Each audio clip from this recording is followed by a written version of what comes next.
बाज की कहानी। पूरी दुनिया में पक्षियों की 10,000 से भी ज्यादा प्रजातियां पाई जाती है। सभी के वही दो पंजे, दो पंख और एक गर्दन होती है। लेकिन इन्हीं में से एक ऐसा पक्षी है जिसकी एक अलग ही पहचान है, जो आसमान का सीना चीर के हजारों मीटर ऊपर 120 किलोमीटर प्रति घंटा की रफ्तार से उड़ता है, जो खुद के कई गुना अधिक वजन के शिकार को भी अपने पंजों पे दबोच कर उड़ जाता है। और इसीलिए उसे पक्षियों का राजा कहा जाता है, जिसे हम बाज के नाम से जानते हैं। और एक बाज इतना ऊंचा मुकाम हासिल करता है अपनी ट्रेनिंग और अपनी पुनर्जन्म की वजह से।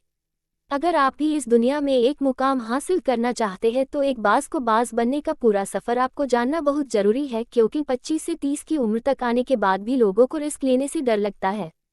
लेकिन एक बाज की जीवन की शुरुआत ही रिस्क से होती है। जिस उम्र में बाकी पक्षियों के बच्चे सिर्फ चींची करना सीखते हैं, उस उम्र में एक मादा बाज अपने बच्चों को पंजों में दबोचकर हज़ारों मीटर आसमान की ऊंचाइयों में उड़ जाती है, उसे ये बताने के लिए कि तेरा जन्म आसमान का सीना चीर के सबसे ऊपर उड़ने के लिए हुआ है।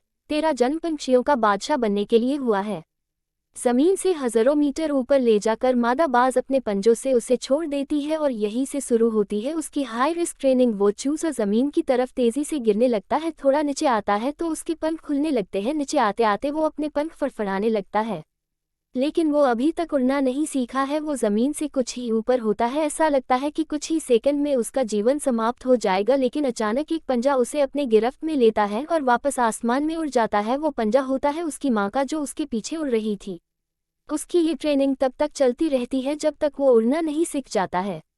इतनी हाई रिस्क ट्रेनिंग होने के बाद इस दुनिया को एक बाज मिलता है बारिश के वक्त, जब सारे पक्षी आश्रय की तलाश करते हैं। तब यही बाज उसी बारिश में आसमान को चीरते हुए ऊपर निकल जाता है और बदल से कहता है, तू बरस ले, कितना बरसेगा, और फिर नीचे आकर चैलेंज करता है। एक बाज की उम्र लगभग 70 साल होती है। जब वह 40 साल का होता है तब एक परेशानी उसकी जिंदगी में मौत बनकर आती है, जो आपकी परेशानियों की तुलना में बहुत बड़ी होती है, क्योंकि 40 साल की उम्र में बाज की चोंच इतनी मुरझाती है कि उसे शिकार निगलने में बहुत परेशानी होती है। उसके पंख भारी हो जाते हैं, छाती से चिपकने लगते हैं, जिससे उड़ना बहुत मुश्किल हो जाता है। उसके पंजे लंबे और लचीले हो जाते हैं, जिससे वो शिकार को सही से नहीं पकड़ पाता।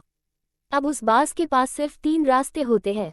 1. वो अपने शरीर त्याग सकता है। 2. गिद्ध की तरह छोड़े हुए भोजन पे निर्भर हो जाए। और 3. सबसे कठिन और पीड़ादायक रास्ता, अपने आप को पुनः स्थापित का, फिर से आसमान का सीना चीर कर उड़ने का। और वो इसी तीसरे रास्ते को चुनता है और अपने पास की सबसे ऊंची चोटी पे पहुंच जाता है। वहां पर अपना घोंसला बनाता है और फिर शुरू होता है परेशानियों को जड़ से उखाड़ कर आसमान में उड़ने का सफर। वह अपनी चोंच को एक चट्टान पर मार मार कर तोड़ देता है, लहूलुहान हो जाता है और इंतजार करता है नई चोंच के आने का। उसके बाद अपनी नई चोंच से अपने पंजों को काट देता है और फिर इंतजार करता है नए पंजों के उगाने का। उसके बाद वह अपने एक एक पंख को अपने शरीर से अलग करता है और फिर इंतजार करता है नए पंख उगाने का। और इस प्रक्रिया में उसे समय लगता है पूरे 5 महीने का। इन 5 महीनों की कड़ी तपस्या से एक बाज का पुनः जन्म होता है। वो फिर से तैयार हो जाता है आसमान का सीना चीर कर उड़ने के लिए। जो 3 रास्ते बाज के पास थे, वही 3 रास्ते आपके पास होते हैं। लेकिन कुछ लोग पहले रास्ते को चुनते हैं और परेशानियों के तले दबकर सुसाइड कर लेते हैं। ज्यादातर लोग दूसरे रास्ते को चुनते हैं। वो परेशानियों का बोझ पड़ते ही अपने लक्ष्य को छोड़कर एक नॉर्मल लाइफ जीने लगते हैं। और कुछ वो लोग भी होते हैं जो इस परेशानियों को लात मारकर अपनी मेहनत के दम पर बाज की तरह आसमान की बुलंदियों को छूते हैं।